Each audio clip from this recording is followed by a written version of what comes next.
Okay, here we are on MetalTalk. We're here at the behind of Bush Hall in Shepherd's Bush, London. Tonight gives me great pleasure. The first time in 30 years Vardis are playing here in London. Hello. Did you not tell him we just split up again? Well, we could well do by the end of this interview, you know what I mean? Steve Zodiac, Horbury, and new drummer Joe Clancy. Yeah. How are you guys? I'm good. We're good. Yeah, he's good. I'm better. He does you good. Now, there's a question. You start it.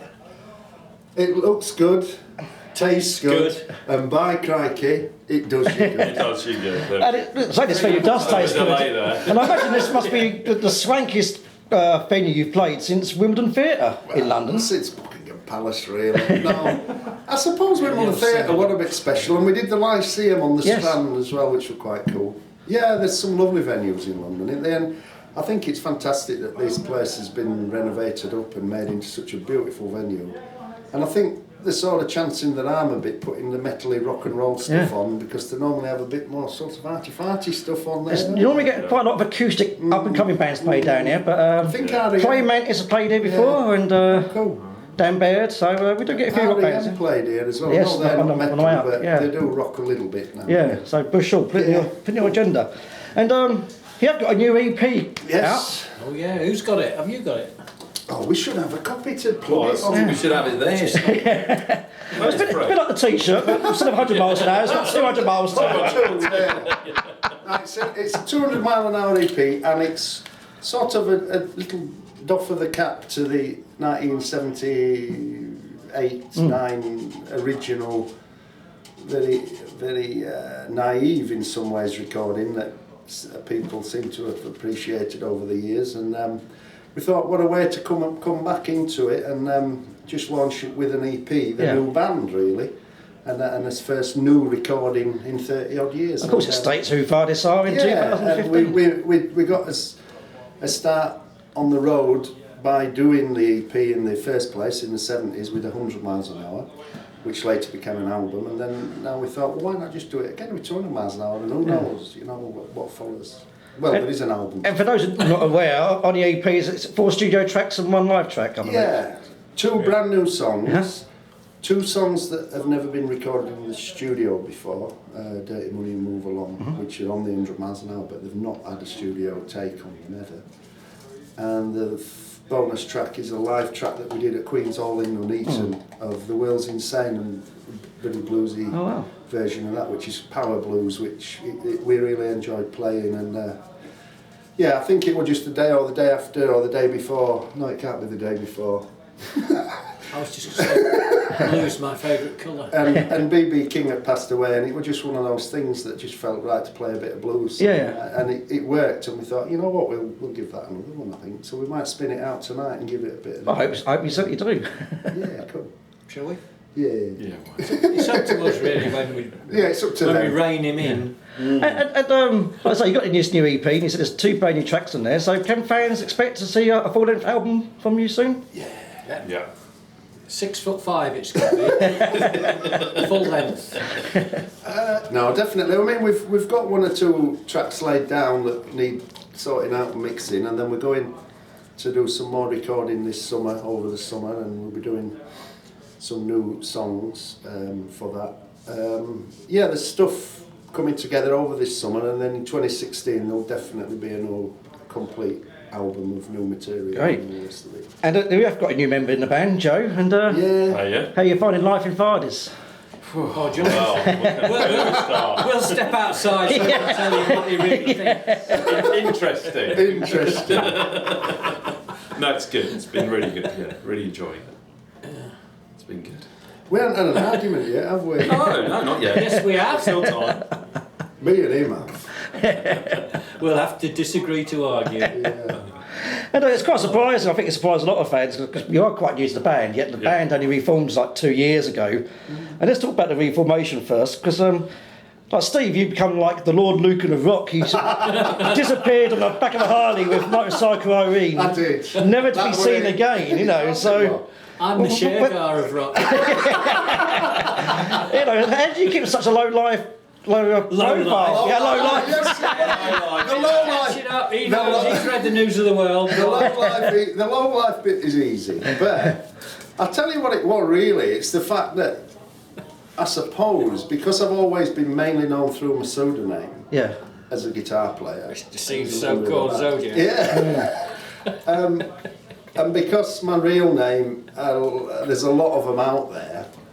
People were sort of semi-confused as to whether it's sort of is he or isn't he. Have you ever seen that film Hear My Song about Joseph Locke? Probably not. But anyway, He's gone off on a tangent. Anyway, Joe, I used to work with Joe a few years ago, didn't I? Many years ago now. And you thought you'd seen the last of him. And Joe had been a fan back in the early 80s. But he'd gone off him. That was it, yeah. And I was working, One day, this is banned, and this guy's I was working in education, putting together some courses and working with sound engineering and courses in all that sort of technical side of things. I stopped sort of creatively performing, although I've always carried on writing and playing acoustics. And Joe, I sort of did that. Well, you say, I mean, you worked with me and everybody. I never talked about it or Didn't say anything about it. There was colleagues sort of had ideas. Steve had done something and had worked with certain different people and had been there and done it kind of a little bit, you know. And I sort of found out. I did find out some stuff, and I worked out, but because we were, you know, it's a private thing. You're not just going to go and. It wasn't an easy thing for me just to go up to Steve and say straight away, "Oh, so you used to be in that band, you know, you are that guy." So we did sort of, one or two of us did sort of find out, but we kind of realised it was something at the time that, you know, well, if he comes back to it, he'll come back to it. Yeah. And I never spoke about it, I never thought about it. When you walk away, it's very, very hard to walk away. I'm talking not just in a musical level, on a performance level, because, you know, when you're a performer, it doesn't matter whether you're a musician or an actor or whatever it is, there's something about that adrenaline rush of actually getting on a stage or turning on a persona. And that adrenaline is addictive. And that's why I suppose footballers and all the rest of it, you know, they find it difficult. I'm sure Gazza's the same. It's that idea that adrenaline rush of just running out there and kicking that ball in front of a crowd. That is something that very few people experience. And when bands, you know, keep doing it and building up their audiences, you get that addiction to adrenaline, and it's a big addiction, and it's very difficult. And the only way I could stop it was to stop it. Totally. Because if I didn't, I would have been dabbling, and I didn't want to dabble. You know what I mean? And so did you keep your eye on the scene? Was you looking at other bands from the time, or were you just complete shut off? Yeah, I put my energy into technical work, and I was doing different types of work. I did some music for film and theatre and stuff like that. So I was sort of doing music, but in different areas completely. I was playing. I did actually play a bit of rock guitar for a BBC TV cookery show. Stuff like that, but just on a more technical level. I didn't express myself properly as a creative musician, but I would fulfilling. Well, it's like, because you did totally disappear, even the Malcolm Domes and the Dave Lings, and I even had a German promoter get in touch with me, you know, where is Steve Zodiac? You know, so how did you get traced in the end? I think it was just, I mean, what happened was... Police 5. Have you seen this man? This so-called Steve Zodiac missing in action. Shaw Taylor. Cheap and peeled.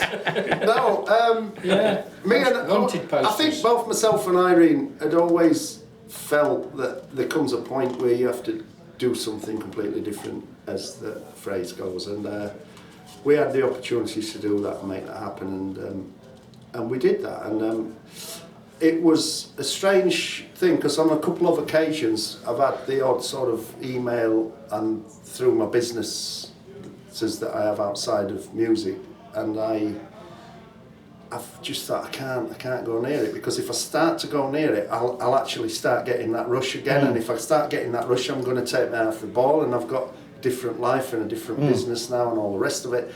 And over those years, I couldn't just do it for fun again. I was addicted. I want to do it properly if I'm going to do it, so to speak, you know. And that's just how I am, I suppose. But I got an email through City and Guilds, actually, because I was doing some did course development for City and Guilds, and they did this LinkedIn thing, and they put my profile on there, but as a technician, if you like, and as a teacher and as an educationalist. And I got this email from Gary Pearson, the original, well, third drummer I think in the band, and Gary had sent me an email and said, are you Steve, who I used to play drums with back in the day with Vardis, and because he was the guy obviously that did the early albums. And I looked at this email for about 2 or 3 weeks and I thought, I can't. I know what he's after here. I want me to have a blast or something. And I thought, oh. And I says to Irene after a couple, I said, look, this email from Gaz, it was just so sweet. And I said, she says, oh, it'd be fantastic. She says, you know, Gary's one of the guys you've never had a bad word with. He says, he's always been a great guy to you and all the rest of it. And I says, you know what? I says, she says, go for a pint with him. So in a way, it was that combination of Gary and Irene. If Irene hadn't said reply, I wouldn't. I'd have bottled it. I'd have just stayed away for, you know, I wouldn't be sitting here. And so that was it. And we had a jam with Terry. Gary got hold of Terry, and it just felt like the noise that we made were just like we were kids again. So. I was about to ask you, was the chemistry instant between the three of you? Yeah, more or less. It was instant on Let's Go, wasn't it? That was the one. Yeah. But even like, say, the next rehearsal, where maybe we tried a few different things in a more organised way, it became apparent to me anyway that we kind of speak the same musical language, not verbally. Gibberish. But no, we're kind of blues based to start with it in the. I think the fans noticed that themselves. I noticed that definitely at Hard Rock Hell last year. How you two work with each other. We'll pick up on what each other's doing, and hopefully adds to it or doesn't spoil it. You know? But that's the thing I like about being in bands, because you don't always get that. Yeah. You can get people that can play really good, but it doesn't really matter who they play with. But if you get a band of 3 or 4 people that have got a distinct thing that they're going for, then the sum of the parts should be greater. It is one of those things that you just feel, you know, you do know.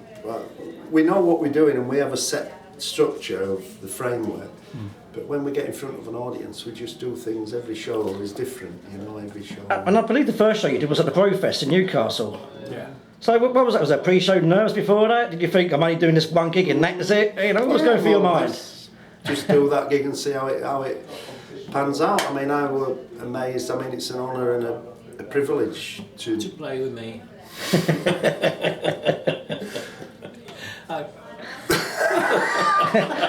He was just in a good flow there. That's true. Never a true word. I need some more Red Bull. And Do you want some? when we, I mean, I had no idea that people remembered the old records, and you know, the fans. They're very loyal, and I think that's probably one of the things about Vardis that has helped. Through social media, the fans rediscover us, and hopefully new fans discover us. Is that to those fans, we were one of their main bands, and that is why I'm saying it's like, you know, it's quite an honour to have that. I know Fred was just saying earlier, he had a couple of emails from a couple of guys coming over from Italy to the show and stuff like that. And you just think, crikey, you know, that's amazing. And I just want to thank everybody for that, because I'm so pleased that they get pleasure out of the music and out the way we play as a band, and whatever, you know, floats your boat in life. And when you've made a bit of music, if just 1 or 2 people you can float the boat with, that's all that matters. Does it surprise you as well when you get younger fans in the audience who weren't even born when Vardis were around first time around? Well, how old were you when you first saw us? Oh, well, that was London Weekend Television. Was it? Yeah, and I think it was on in 81. Yeah. So I'd have been 11. There you go. Yeah. I'm not sure the year, but I think it was 81, 82. Once you saw it, you never forgot it. Yeah, I stayed up late night. I just sneaked downstairs with my brother to watch it. It's amazing, though, isn't it? And let's go back into sort of the history of Vardis, and let's talk about that first album. And 100 Miles an Hour came out in 1978, a live album, which is a very brave and unique thing to do. So why did you go for that live album rather than the studio? Because we were born out of playing the clubs and born out of playing as many shows as we could, and I mean, I've always said that talent is never really enough in life, and you have to craft it and you have to work at it, and it's hard work and you have to play and keep playing. And maybe that circuit, back in those days, you know, you had bands like Son of a Bitch and Saxon, who had to change the name because back in the day the record labels weren't having any of that. No. And you had all that circuit of clubs, and I'm sure, you know, the guys in Diamond Head will say a similar thing. There were lots of places you could play gigs and you could get out there. And we used to do things like working men's clubs, and we'd do a couple of covers, but the main bulk of the set was some of the songs I'd been writing and so on. And that's how that material got crafted and stuff. In fact, on the new EP, the Move Along track, I mean, I think I wrote that back in about 76 or something like that, you know, and stuff like that. And you think it's taken, you listen to the new record, it's the first time it's been recorded in the studio, nearly 40 years later, let alone 30. And you think, my God, and it's almost as if it's actually arrived now as a piece of music, the riffs, the way that it's structured. And I mean, that's the beauty of it, really. It's practice, working hard. And how did you take to the critics at that time? It's like The Old Insane, the second album, was like a studio album, and Mick Wall didn't give it such a favourable review at the time. No, he didn't. And I suppose it happens in everything. Do you take notice of critics? Only if they're good. That's a great answer. We love to read good things. Yeah, well, forget about it, the negative side of it. I think there's different levels of criticism, and I think everyone. There's certain aspects of criticism, and especially in those days, there seemed to be a personality, a personal slant. Now, it weren't a personal slant based on the music of the band, and I think some people in those days there were a lot of politics, and I know for a fact, because I was told by certain people that certain people hadn't been paid for certain bios that they'd written for other bands, and therefore their mate who hadn't been paid for writing that bio were going to slag your album off if your manager who happened to manage the other band didn't pay the bill. So you used to get slagged off just because your manager, for example, hadn't paid a bill for a bio that a journalist had written for a different band in the same stable. Now, that's the politics of how that used to operate back in the 70s, and it wasn't a lot of it about the music, because anybody that came to a Vardis show in the 70s, they know what they got. They got 100%. Now, that was our first studio album. So, in fact, that was the first time we'd made a record proper. There are ways of being critical. You can get a message across, but you don't have to be vicious, and I just don't believe in that kind of journalism, and I think I'm convinced a lot of it is in those days to do with the politics. There's more than the music, and that's wrong. Well, the next album, Crow Vardis, actually, Jules Holland's guested on the album. And how did you manage to get Jules Holland? You see, you know, what can I say? As he phoned up to appear in live late with Jules Holland yet? Well, we were recording down at Rock City, so you got a lot. That were down at the Shepperton complex, and we got a lot of there were always sort of other bands and people knocking. So you used to hang out with all sorts of people, really. We could have had a few people to guess different, but Jules, we were in one of those situations, and I just had this thing about that time Jerry Lee Lewis and the Glissendos and all this stuff, and it was sort of something that I was trying to experiment with, fusing that in with a sort of heavy rock sound, just trying to bring in a more rock and roll element to the heavy rock. In the way I suppose Led Zeppelin did with rock and roll itself. I mean, if you put a piano on that, it's a pure sort of 50s rock and roll song, that's all it is.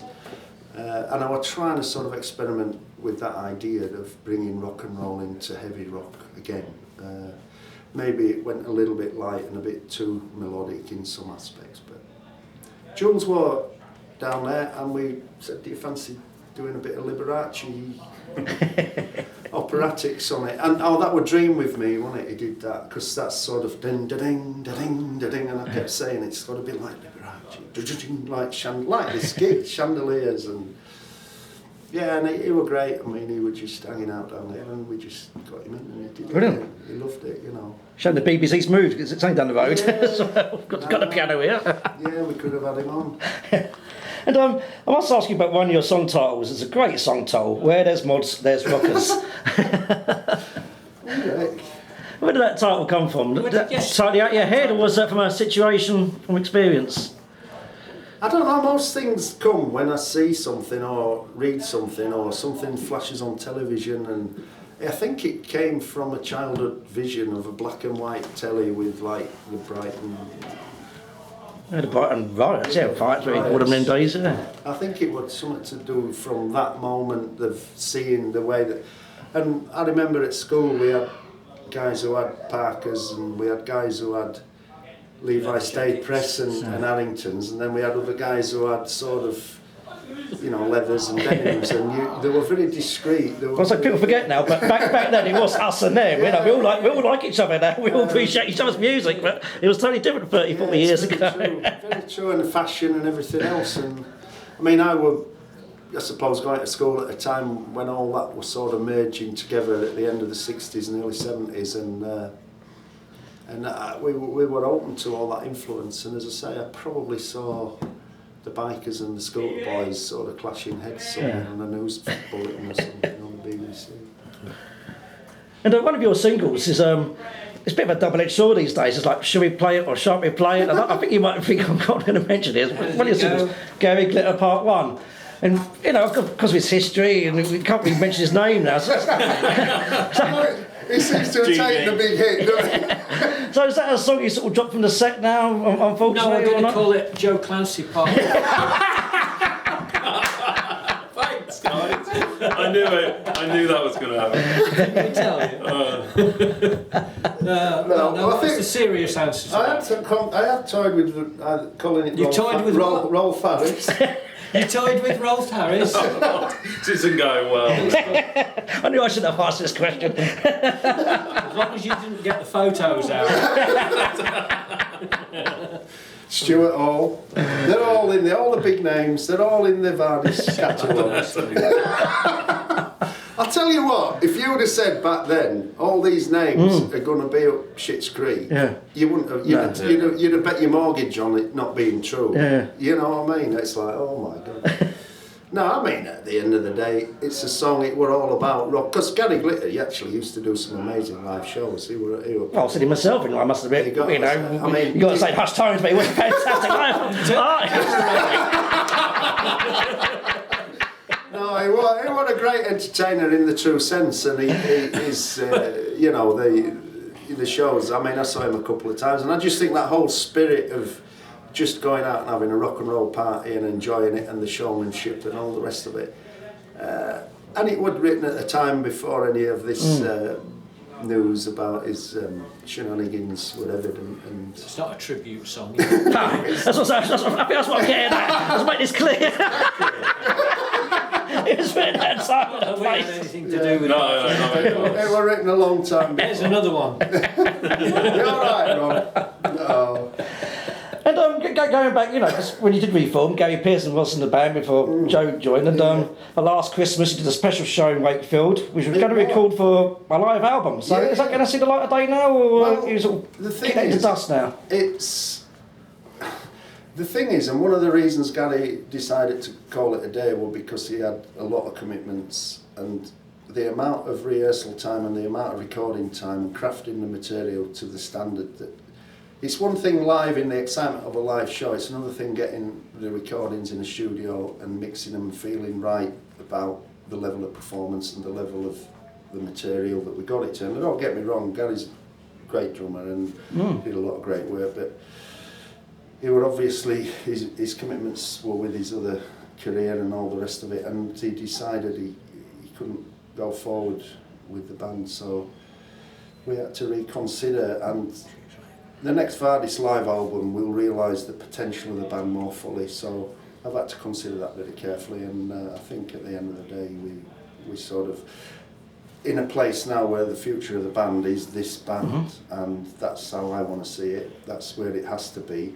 I remember back in '86 when Gary quit first time around, when Vigilante got recorded, and Which Tony played on, yeah, and the thing is, I mean, that was what, 85, 86, it was recorded.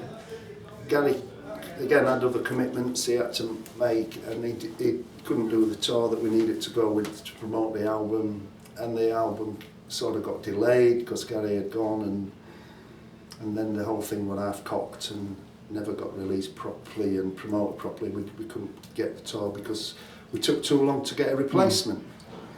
So this time round, I mean, at the end of the day, I just made a firm decision that there's no way the band's going to stop now. We're going to drive this forward. I've got a lot of new songs I want to get out. The band have got a lot of energy and music they want to get out with the whole project, and I thought I'm not going to pussyfoot around this time. We just got to get on with it and make the music and enjoy it. It's all about the music. It's not about personalities at the end of the day. We're going to get out and enjoy and play. Did that surprise you though, you said he can't commit when he was so Yeah, I was instrumental in getting the band back together? Yeah, totally gobsmacked. Because it came out of the blue after the Wakefield gig. I had no idea before we played.